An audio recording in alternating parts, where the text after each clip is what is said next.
Want to send money internationally using the funds sitting in your PayPal account? This video shows you exactly how to connect PayPal to Worldremit. First, log into your Worldremit account. If you don't have one, hit sign up and create an account. It's quick and easy. Next, begin a new transfer by choosing the country you want to send money to and the desired delivery method, like bank transfer or cash pickup. Fill out the recipient's details accurately. Once you reach the payment options page, look for the Pay With section.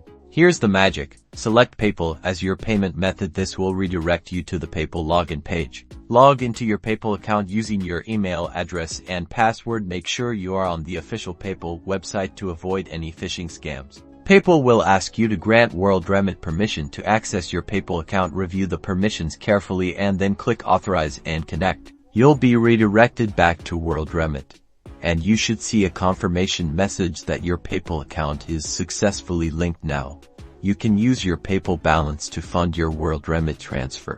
Review all the transfer details, including any fees, before confirming. Keep in mind that some limitations or fees may apply depending on your location and PayPal account type. Once you're happy, confirm the transfer. Worldremit will then process it, and your recipient will receive the funds as selected. Enjoy easy and secure international transfers.